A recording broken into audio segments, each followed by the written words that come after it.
In my 3rd year as queen, I finally lost all hope.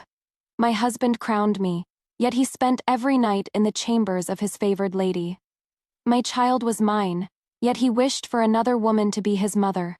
With a potion that mimics death, I gave them what they wanted. Later, when we met again on a crowded street, both father and son had red-rimmed eyes. Come back with me. You are still my queen, mother. Have you abandoned your son, mother? Who are these strangers?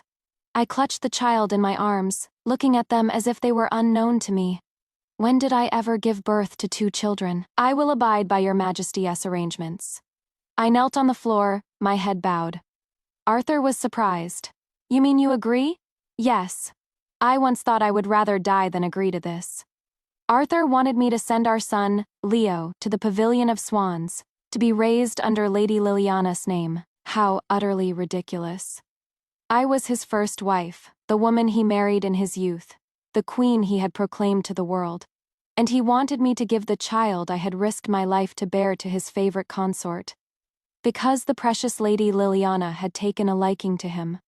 Liliana is of a simple nature. I've already given you the queen's throne.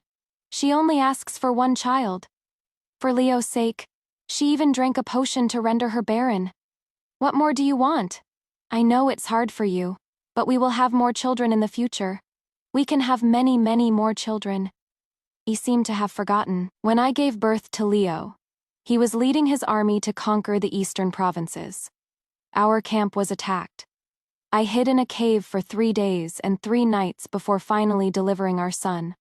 After that, during our life on the run, the royal physicians had already predicted that bearing another child would be difficult for me. Are you certain? Arthur was still skeptical. I was an orphan. My father and brothers had died early in his fight for the throne. I was made queen because of a decade of loyalty through hardship, and because I had given him his only son, the crown prince. I have already instructed my handmaiden to pack Leo's things. I imagine they have already been delivered to the Pavilion of Swans by now. Arthur suddenly fell silent. He looked at me with a complex expression. After a long pause, he said, "You had best not learn the scheming ways of the noble matriarchs in the capital." Otherwise his face darkened, and he stormed away. He truly overestimated me. As the palace servants gossiped, I was just a coarse countrywoman. If not for some ancestral luck, I would never have married a man like Arthur or even stepped foot in the capital. How could I compare to the noble ladies of the court? I rose from the cold floor, brushing the dust from my skirt. Sitting before my vanity, I opened a small drawer. I took out a small porcelain vial. I tipped out the pill inside. Without blinking, I swallowed it. I was simply planning to give them what they wanted. My name is Alara, as in strength. When I was born, my parents hoped I would be strong as an ox, easy to raise. The name suited me. The bookish boy next door, Arthur, was always sick. Though a year older, he was never as tall as me. He loved to play with me. He'd tease me, "Alara, you have the strength and I have the brains. If we stick together, not even the gods can stop us." Right before our wedding, the world descended into chaos. I wanted to postpone, but he said the same thing. "Alara, you have the strength, and I have the brains. What is there to fear in marrying me?"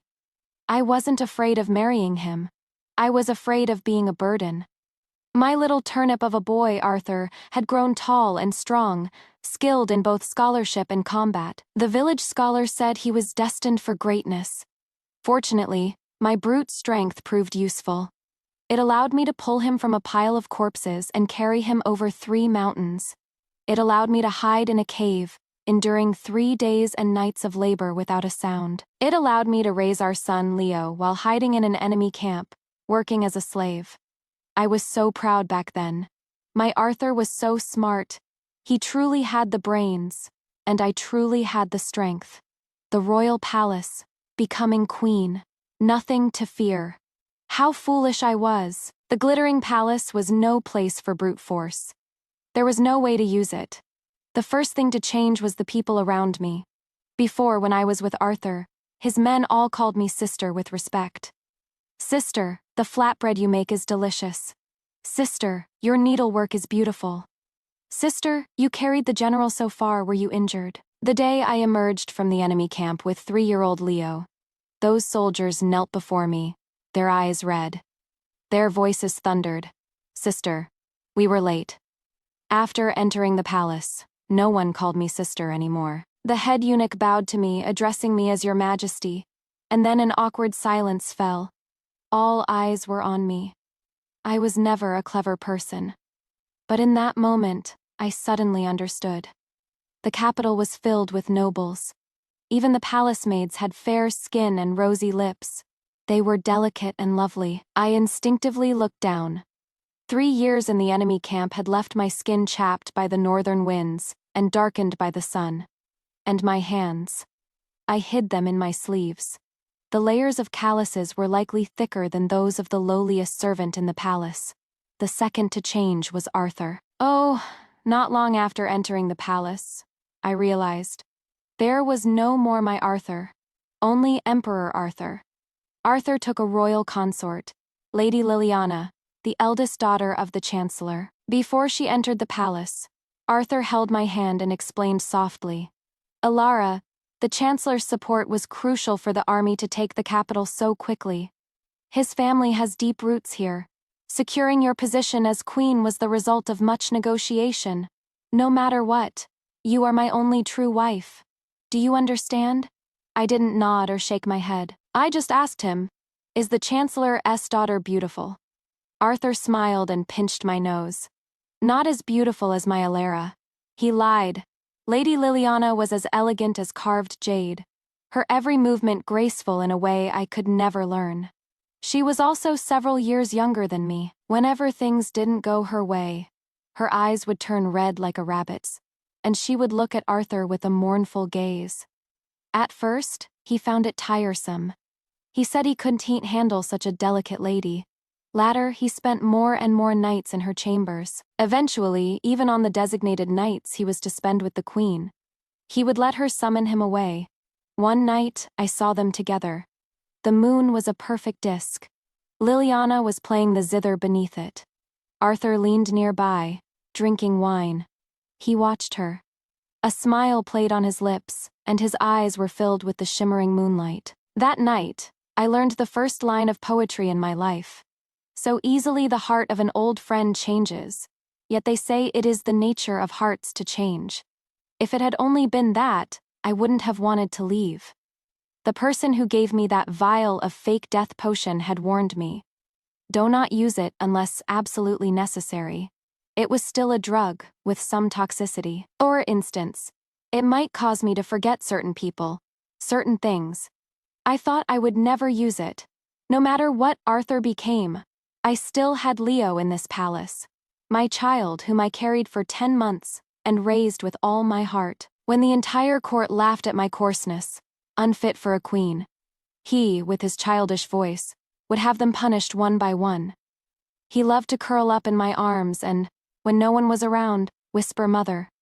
He would say, Mother, I love you the most, and then give me a sweet little kiss. When did that start to change? Probably when he began his formal education at the Royal Academy. I could barely read. I couldn't help him with his studies or his calligraphy. I couldn't understand the essays everyone praised.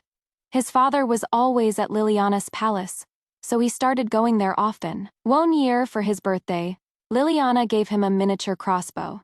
She had commissioned it from one of her family's master craftsmen. Specifically for him, it was exquisitely made, one of a kind.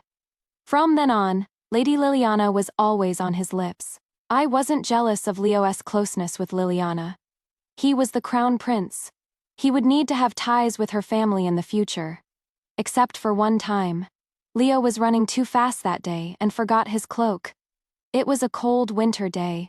Fearing he would catch a chill, I grabbed it and chased after him. Before I could catch up, I saw him dash through the gates of Liliana's palace and run into her arms, joyfully shouting, Mother.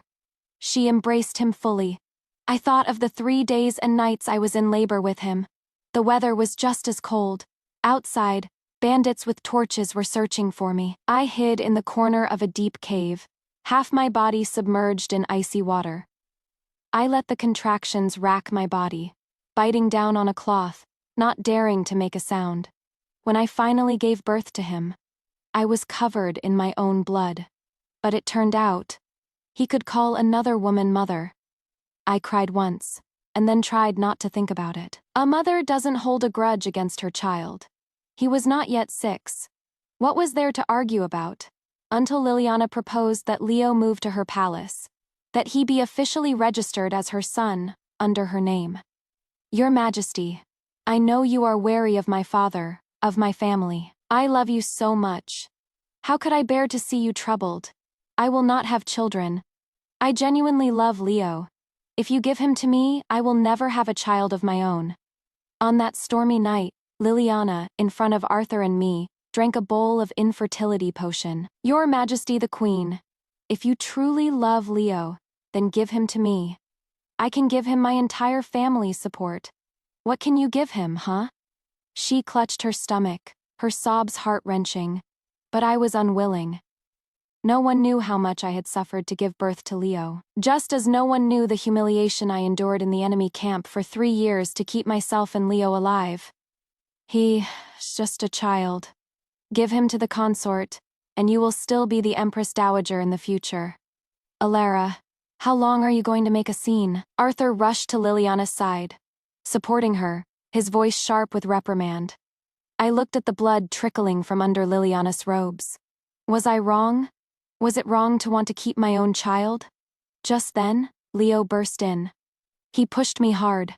You don't love me at all. You not my mother. You have nothing, yet you insist on possessing me. Why didn't you die a long time ago? Boom! A deafening clap of thunder shook the palace. I collapsed to the floor, looking at the 3 of them huddled together. I finally understood. I was wrong. Terribly wrong. They were the real family. I was occupying their queen's throne, occupying their child. I should have disappeared long ago. I fell ill. The monk all those years ago had not deceived me. My decline was natural and swift. On the 5th day after taking the potion, I began coughing up blood, but my health had always been robust. And with the lady in the pavilion of swans having taken the infertility potion, all the royal physicians were gathered there. No one noticed my condition. On the 7th day, Leo came to see me once. Seeing me lying in bed, he didn't approach. He just stammered. Mother Queen, don't blame me. You will have other children in the future. But Lady Liliana, she only has me. With that, he ran off with his miniature crossbow. He chuckled, which brought on a fit of coughing, not wanting the maids to see. I swallowed the blood back down. That night, Arthur came as well. It seemed he wanted to reward me. He actually took off his robes, intending to share my bed. I pushed him away forcefully, coughing. What is that smell of blood? The room was dim. He couldn't see clearly. I steadied my breath. It is my monthly course. My lord, Arthur paused but didn't leave. Instead, he moved to embrace me. Lady Liliana is weak right now. I doubt she would appreciate smelling my scent on your Majesty. Arthur finally moved away from me. He sat up, however, and took my hand again. Alara, be good. Some things you just have to endure, and they will pass. No matter what. Leo is your son. I said nothing. He continued. On the 15th of this month, shall I take you out of the palace for a day? I want to go back to my home village, I said. Fine, when I have time I want to go back to my home village. Arthur probably frowned. After Leo is formally transferred to Liliana tomorrow. Fine. I pulled my hand away. Arthur tried to take it again, but a servant announced from outside. Your Majesty, the lady consort is having a nightmare go, I said, pulling my quilt up. Arthur looked at me for a moment, unmoving. Your Majesty, Lady Liliana is the servant urged from outside. Enough, Arthur snapped. He stood and dressed. I turned on my side, only opening my eyes when I heard his footsteps fade. Arthur was no longer the boy I knew. Even his silhouette was different. He was now tall and slender, like a nobleman born to privilege. But as I watched his back, retreating further and further, becoming smaller and smaller, for some reason, he suddenly transformed back into that short little turnip from our childhood. Alara, you have the strength, and I have the brains. If we stick together, not even the gods can stop us. Alara, you have the strength, and I have the brains. Alara, you have the strength, and I number my Arthur. I have no strength left. I let out a retch, spitting out mouthfuls of blood. The crown prince was to be transferred to the lady consort's name, even though the queen was still alive. The emperor's favor for the lady consort was truly unprecedented. Moreover, a simple name transfer was just a matter of paperwork for the Ministry of Household Affairs. But that day, the lady consort had coquettishly whined in the emperor's arms, Schulden tea Leo. At least serve me a cup of tea in front of everyone. Otherwise, it would seem as if I had stolen her child. The emperor agreed, without a second thought. So, early this morning, the pavilion of swans was bustling with activity. The emperor, the crown prince, the lady consort, and even the few new concubines taken into the palace last month were present. Even the chancellor was there. Leo could hardly wait. The lady consort had already told him that by becoming her son, he would have grandparents and several uncles. They could often take him out of the palace to play. But the appointed hour was passing, and the queen had not yet arrived. I told you she could be trusted. She must have changed her mind. Leo kicked the tea table in frustration. Careful you don't hurt your foot, Liliana said, pulling him onto her lap and looking towards the throne. Your Majesty, Arthur's face was grim. Go and summon the queen. A servant immediately left. I knew she was just deceiving me. Liliana's eyes reddened. How could she bear to part with Leo? Why does she even have to be here? Leo complained. Father is here, and mother is here. That's enough. It's not like I am serving tea to her. Your Highness, the Chancellor interjected. Her Majesty the Queen is your birth mother. You should respect her. Leo looked down, muttering. I just didn't comfort her yesterday, I can just comfort her another day. Another half an hour passed and still no sign of the queen. Arthur slammed his cup down with a clang, about to lose his temper. The servant who had left returned in a hurry. He rushed into the hall and fell to his knees in panic. Your Majesty! Her Majesty the Queen, Her Majesty has passed away. Arthur shot to his feet. The teacup shattered on the floor. I wasn't sure if the potion would truly let me escape through a feigned death. When I was 14, I saved a young monk. I wasn't seeking any reward, but he grabbed my arm. Young lady, your destiny is one of great nobility. Please accept this gift. He gave me a book and told me to give it to my future husband. At the time, I wasn't even betrothed to Arthur, and I found it very strange, but he looked me over, and then handed me a small porcelain vial. After carefully explaining its use, he sighed. To be blessed by heaven and not cherish it, such a pity, such a shame. He shook his head and left. For many years, I thought of it as a strange encounter, until Arthur told me that the book was a military treatise. And with that treatise, he had won one difficult battle after another. So perhaps the fake death potion the monk gave me was truly that magical. I took the potion as he had instructed, and I sent a message out of the palace to the monastery he had mentioned. That night, after Arthur left, I dipped my finger in the blood I had coughed up and wrote a letter in blood. I wrote, My Arthur, I want to go back to my home village. Bury me in the orchard of blossoms. The orchard of blossoms in our village was where we had pledged our love. I wasn't sure if he would follow my wish, but when I regained consciousness, I smelled the faint scent of blossoms. Your Majesty, I could even hear voices. Your Majesty, Her Majesty is gone. Please let her rest in peace. So I was in a coffin.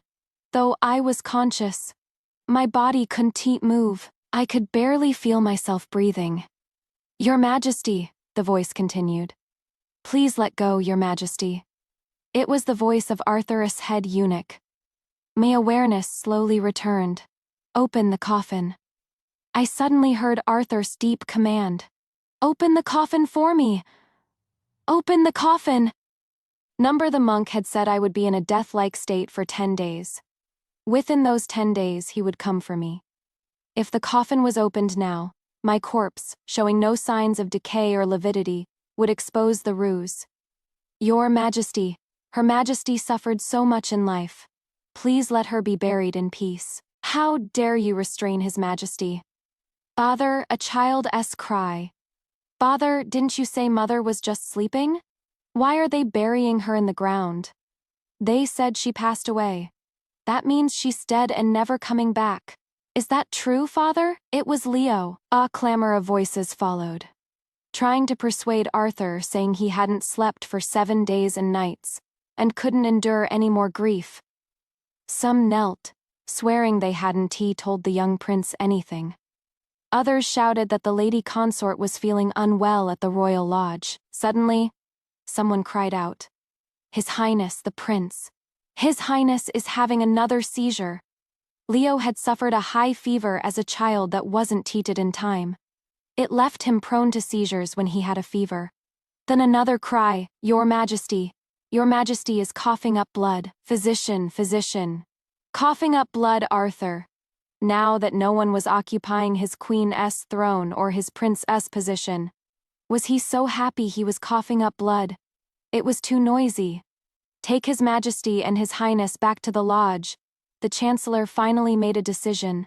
Lower the coffin. Me body seemed to sway. Then it landed gently. The clamor faded, and my consciousness slipped away again. I don't know how much time passed. It felt like an eternity, and also like just a moment. It was so bitter. My tongue touched something incredibly bitter. So bitter that I gasped for air. I opened my eyes to see a young monk in robes. Time had passed, but he looked exactly the same. He held his prayer beads and bowed. Amitabha, I have finally repaid the debt for my life, benefactor. I went to the neighboring kingdom of Eldoria. After years at Arthur's side, I knew many of his trusted men were now key officials. Many of them would recognize me. I lingered outside my home village for 3 months before I found an opportunity to buy a false identity and travel papers. Another 3 months later, I reached the border of Eldoria and blended in with the refugees. To hide my accent, I pretended to be mute. But Eldoria's household registration system was strict and didn't allow women to register independently. So, 6 months after entering Eldoria, I married. His name was Samuel, a blacksmith. I met him in the refugee camp. He used to own a forge on the border, but when the war broke out, Viridian officials seized his shop and threw him into the camp. It was winter then. I saw a large hole in his winter boots, making them unwearable. I took them and stitched them up for him. After that, I often saw him around. Once in the capital of Eldoria, everyone registered for their new identities. Only I had no parents, no siblings, and couldn't speak or write. The official sighed. You re not bad looking, just find a man to marry. Otherwise you'll have to become a lowly slave. I had been a lowly slave before, but before I could answer, Samuel, who was with me, pulled me away. He said he had 2 small shops and a few acres of land outside the capital. He said his mother had passed away. His father was kind, and his siblings were all married. Then he stammered and stuttered. Perhaps you could marry me. I don't mean it like that. I mean, you could marry me first to get your registration. Later, if you meet someone you love, I will give you a letter of separation. Anna, please, don't worry. It's just a formality. His face was completely red. I respect you, Anna. I will not cross any boundaries. But a year later, we consummated our marriage. He would travel everywhere, seeking a cure for my muteness. And when he learned I could actually speak, he cried with joy. Alara had died in that suffocating palace. Anna was willing to accept a new life.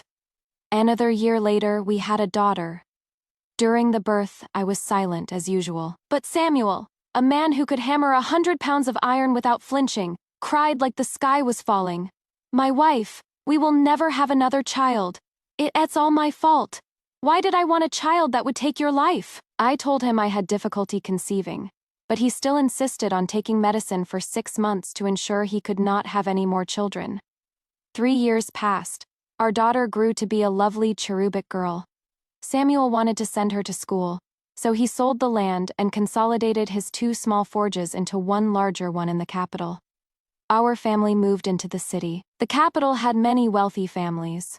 Our life was modest compared to theirs, but comfortable. And the city was lively. Mia loved it. It was the Lantern Festival. Samuel had to prepare for the shop's reopening after the holiday. I took Mia to see the lanterns. The streets were crowded, and it was Mia's first time seeing such a wondrous market. She darted left and right and slipped from my hand.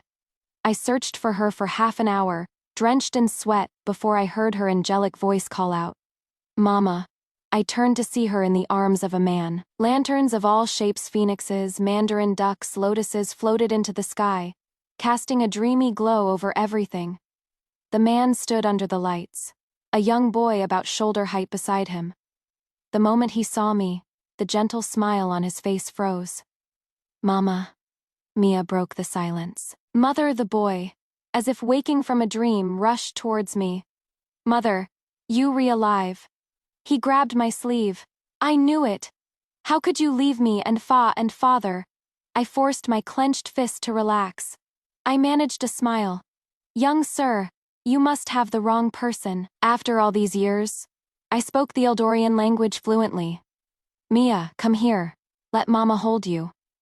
I brushed his hand away and stepped forward to take Mia. Mia happily reached for me, but the man holding her seemed to snap out of his daze. Just as I took Mia, he grabbed my arm. "Alara." The market was so noisy. His voice was almost a whisper, but his hand on my arm was trembling, and his eyes were bloodshot.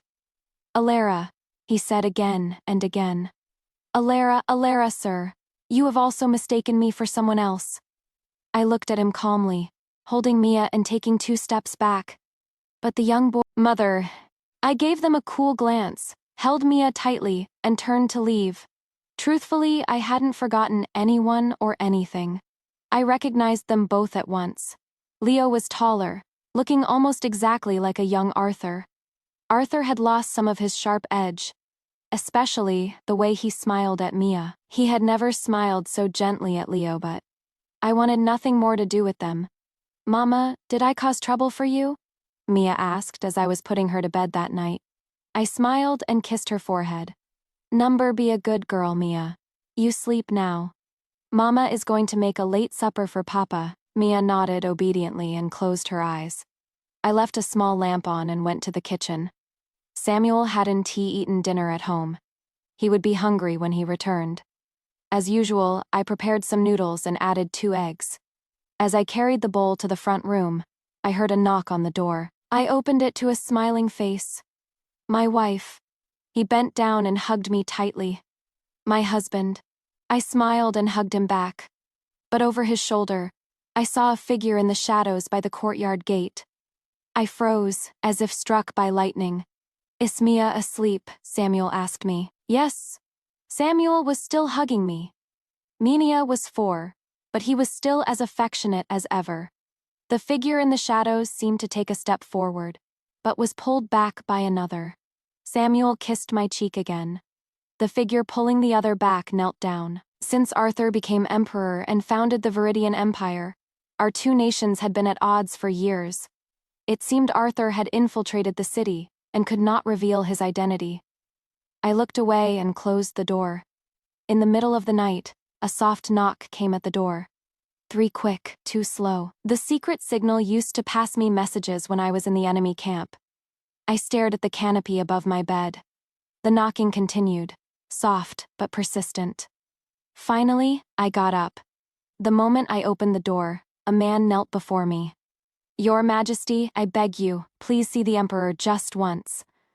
Arthur was staying in a remote inn. He must have rented the entire place. I found a relatively intact bench and sat down. Arthur's eyes were fixed on me. After a long silence, he finally spoke. "You married that blacksmith?" "Yes." "That little girl is your daughter?" "Yes." "How old is she for?" A moment of silence. When he spoke again, his voice was hoarse. She looks just like you did as a child. I am surprised you remember? I don't remember? Arthur gave a small laugh. Alara, every smile, every frown of yours, what have I forgotten? But you married another man. Alara, you married another man. He suddenly smashed the wine jug in his hand. We were childhood sweethearts, a young couple who shared joy and sorrow. We pledged our love in the orchard of blossoms. We were married before our parents. We vowed to be together for eternity. How dare you marry someone else? Bear another man's child. He walked towards me, step by step, and suddenly grabbed my shoulders. Did he touch you just now? Where did he touch you? I grabbed a piece of broken porcelain and held it to my neck. Your Majesty, if you cannot speak civilly, then there is nothing more to discuss tonight. He flinched as if burned and quickly let go. 3 steps back. Arthur complied. I put down the shard and looked away. Why did your Majesty wish to see this common woman so late at night? But Arthur rushed forward again, grabbing my wrist. Alara, come back with me. The Queen's throne has always been waiting for you. Come back with me. You are still my queen. This time, it was my turn to laugh. Your Majesty, do you really think that is possible? I looked at him calmly. Arthur looked back at me. His grip on my hand tightened, and his face grew paler. Alara, you know many things were beyond my control. The Chancellor's family was too powerful, so you felt justified in dividing your heart and seeking pleasure elsewhere. Do you know why I was so sure you would bury me in the orchard of blossoms? I didn't wait for his answer. I recognized it. The birthday gift you gave her. For the Lady Consort's 19th birthday. A piece of calligraphy written by the Emperor himself. Together in life, together in death. He thought I couldn't read those words. He even had me grind the ink for him as he wrote them. Arthur opened his mouth, but no sound came out. I shook off his hand and stood up. Alara, he called out to me. What if I told you that only after you left did I realize how terribly wrong I was? Since you've been gone, I can eat, I can sleep. Your Majesty, I interrupted him. I didn't turn back. You taught me this. Some things. You just have to endure, and they will pass. Arthur didn't appear again. He probably went back. The Viridian and Eldorian capitals were far apart. He couldn't be away from his court for too long. The first day, he just stood at our gate, looking in nervously. The second day, he squatted dejectedly on the ground, like an abandoned stray. The third day, Samuel brought him inside. Samuel knew everything. On that night of incessant knocking, he had told me, my wife, when we forge iron, we value precision and clarity. A good sword is tempered 1,000 times so it can attack when needed and defend when necessary. Go. This is just another fire to temper you. But I didn't quite know how to face this fire that was Leo. He was a part of me. I had loved him without reservation. I had given everything for him without regret. In the end, he became a weapon in someone else's hands. But I couldn't bring myself to feel resentment or hatred for the child I had borne. Leo had grown up a little. He didn't cling to me. Samuel gave him a room, and he was very grateful, calling him Uncle Samuel all day long. He was also very kind to Mia, but Mia didn't like him very much. She would always argue, Mia is not your sister. Mama is Mia's mama, not your mama. At those times, Leo would look utterly deflated, his eyes red and whisper, she is my mother. Leo stayed with us for 3 months. As if afraid of displeasing me, he never called me mother, but he insisted on calling me a sister. He didn't make any special requests. Occasionally, when I made snacks for Mia, he would beg her to share a little. After 3 months, 2 Imperial guards arrived. I knew he had to leave. That night, he deliberately stood in the rain. He was prone to seizures when he had a fever, so I had to go and check on him. He grabbed my sleeve. Mother, do you really not want me anymore, Mother? I know I was wrong. Leo didn't have a fever, just a slight cough.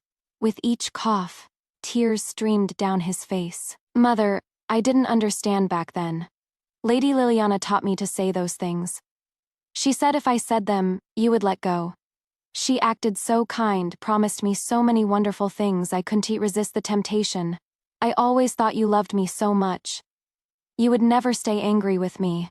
Only now that I am older do I understand how cruel those words were. Leo was 12 now. His voice was no longer the clear, bright sound of his childhood. When he cried, it was with a heart-wrenching brokenness. Mother, Lady Liliana did it on purpose.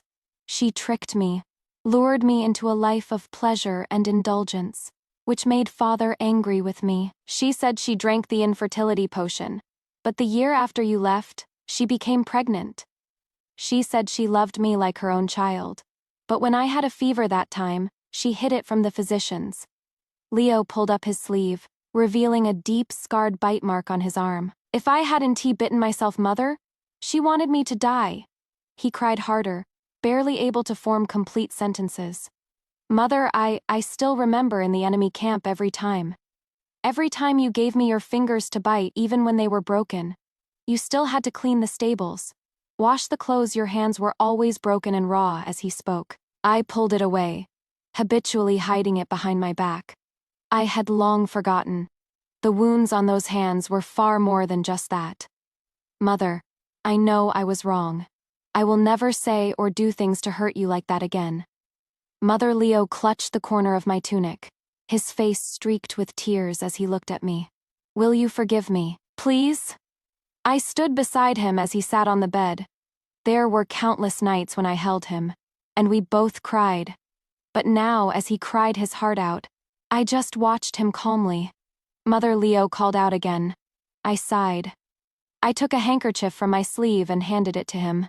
He quickly wiped his own tears. Seeing me take the blanket, he lay down. I tucked him in.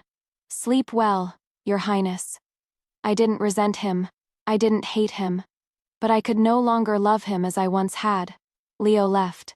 Life finally returned to normal. Samuel went to his forge every day.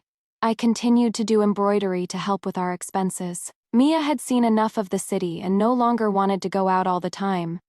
Influenced by Leo, she had become interested in writing and drawing. The moment Samuel saw this, he immediately hired a tutor to teach her at home.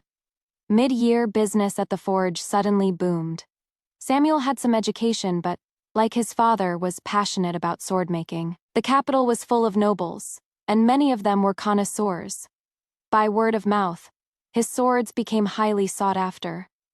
One day, I saw Mia doodling a small knife and had an idea. I drew a proper design for a dagger and gave it to Samuel. I had spent years in military camps and knew a fair amount about weapons. Most knives, swords, and daggers on the market were for men. There were very few self-defense weapons suitable for women. Samuel, thinking I wanted it for myself, crafted the dagger with extra care. He even found a gem to set in the scabbard. It was small, sharp, and beautiful. The day it was displayed in the shop, we received over a dozen orders. Soon, it was being sold all over Eldoria. In just 2 years, we became well-known merchants. 2 years is enough time for many things to happen. For example, in the neighboring Viridian Empire, the powerful, deep-rooted chancellor and his family were wiped out overnight. On the day his clan was executed, the beloved lady consort hanged herself in her palace. Her son, the second prince, was exiled to a remote province, never to return to the capital. And for another example, the 2 rival empires of Viridia and Eldoria. They actually sat down for peace talks. Eldorian envoys went to the Viridian capital, and Viridian envoys came to Eldoria with gifts.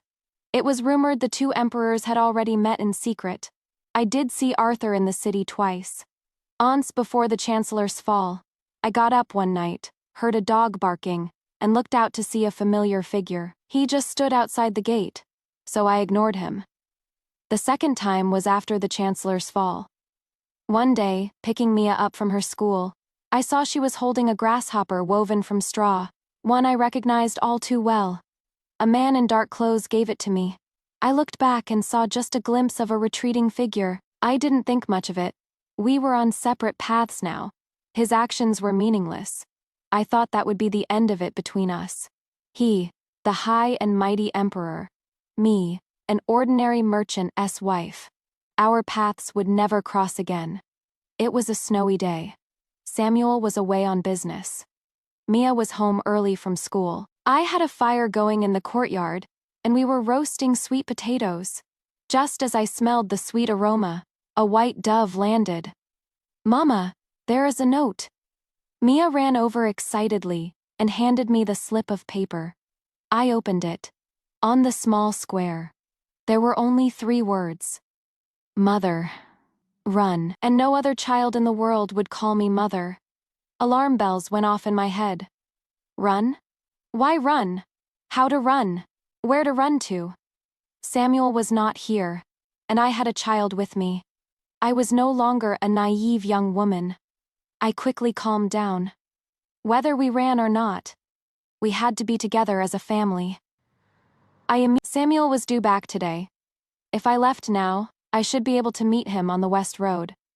But before we reached the road, I saw him fighting with a group of men. We had earned some money over the years, bought a bigger house, and hired some guards. But they were just ordinary household guards. And Samuel, a blacksmith, knew only basic self-defense. As a large sword swung towards him, Mia screamed, "Papa!" She ran towards him. "Mia!" I followed close behind. The sword hesitated for a moment because of the interruption, and Samuel ran towards us. The masked men paused, then pursued. But before their swords could strike, I embraced Samuel and coughed up a mouthful of blood. The attacker closest to us froze. His sword clattered to the ground. I didn't touch her. It wasn't me. He fell to his knees in terror. When I saw Arthur again, it was in the same inn. But last time it was night, and this time it was day. Last time the inn was a wreck. This time it was neat and tidy. "Alara, you coughed up blood." He walked towards me anxiously, as if I were still his wife. As if there had never been any rift between us. "Be good, and I'll have the royal physicians treat you. All right?" As he reached me, I raised my hand and slapped him across the face. "Arthur, what in the world are you trying to do?" Arthur stood frozen. I grabbed his collar. "If you dare to harm a single hair on Samuel's head, I will be your sworn enemy for life." Arthur shuddered. His cheek was red, but his eyes turned cold. He gave a soft laugh and pushed me away. He clapped his hands, and servants filed in. A phoenix crown, a queen's robe, all the regalia. Arthur sat down leisurely. "What am I doing?" "Naturally, I am bringing my queen back to court." My breath hitched. For a moment, I was speechless. "Alara, haven to you heard? A few days ago, I dismissed my entire harem. Alara, there is no one left to compete with you. Are you happy?" I clenched my fists, looking at the smile on Arthur's lips. "Liliana took her own life long ago out of guilt. The Chancellor has been brought to justice. Alara, it's time to come home." I laughed once. And then again.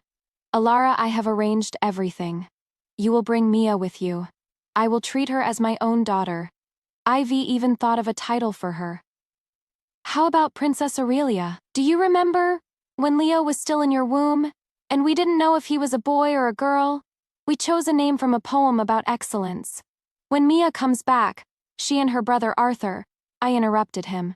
"Just kill me, kill Samuel, and kill Mia." Without Samuel, Mia and I would not want to live alone anyway. The air fell silent. A moment later, Arthur suddenly threw the teacup in his hand. "Alara, what is so good about that blacksmith? Didn't he, you see, today? He can protect you." He rushed towards me, his eyes red, and grabbed my wrist. "What can he give you?" "A house and a few shops." "He has nothing. Are you going to reject half a kingdom, which I am offering you with both hands?" For him, he forced me back step by step, until I was pinned against the wall. "Alara, I will never make that mistake again. Alara, come back with me. Only you, Alara, only you are completely devoted to me. Only with you by my side can I sleep peacefully. Is that so?" I curled my lip. The dagger hidden in my sleeve flashed out, stabbing cleanly through his shoulder. Not anymore. As he stared in shock, I pulled the dagger out and stabbed him again. I forced him back against a table. Arthur, not all choices can be taken back. I pulled out the dagger. A drop of his blood splattered on my lips. Arthur slid down the side of the table. I turned to leave. He grabbed the hem of my skirt, large tears rolling down his cheeks. Alara, we have been through life and death together for decades. It was just a moment of distraction. Why are you so cruel to me? If I hadn't he arrived in time today, Samuel would be a corpse right now. I stared at him coldly, pulling my skirt from his grasp. Whatever your majesty has planned, direct it at me. The Alara, who could help you conquer a kingdom, who can help Samuel forge iron, is also not afraid of the fires of hell. I tightened my grip on the dagger and walked away. At the doorway, the sun was bright. I looked back at the man I had loved for half my life. My Arthur. A mist blurred the face that was once carved into my heart. When I married you, you also had nothing. Samuel and I did not move away from the capital. If someone truly wanted to find us, we couldn't escape, even at the ends of the earth. I never saw Arthur again. The day after I left the inn, a troop of horsemen hastily left the city. Before they left, they delivered all sorts of rare medicinal herbs. My body was actually fine. That fake death potion from years ago didn't make me forget anything. Instead, it caused me to cough up blood when I experienced extreme emotions. That day, seeing Samuel on the brink of death, I was terrified, which caused me to spit up that mouthful of blood. Unexpectedly, it resolved the crisis. In late spring, we opened a new embroidery shop. After running the forge for so long, I had discovered a taste for business, but the swords and knives were not my real interest. Every day, Samuel went to the forge. I went to the embroidery shop, and Mia went to her school. In the evening, our family would gather for a lively dinner. Life was peaceful and fulfilling. A long time later, I heard news from Viridia. They said the valiant founding emperor had developed a sickness of the heart for some unknown reason. Yet he insisted on leading his troops into battle on the border. He was severely injured in a major battle, and had been bedridden ever since. Fortunately, the crown prince was young and capable and took over the affairs of the court. The factional strife in the court had been quelled, and the foundation of the empire was stable. My brother is so amazing. I rarely heard news from Viridia. But since starting school, Mia often corresponded with Leo. Mama, let us go home quickly. Mia cheerfully called the teahouse waiter to pack up the pastries on the table. She was probably eager to get home and write her letter. I smiled and stroked her head. As we left, we ran into Samuel. The road is cold and slippery. I came to take my wife home. He smiled, picked up Mia, and held out his hand to me. I adjusted my cloak. I took a step forward and took his hand.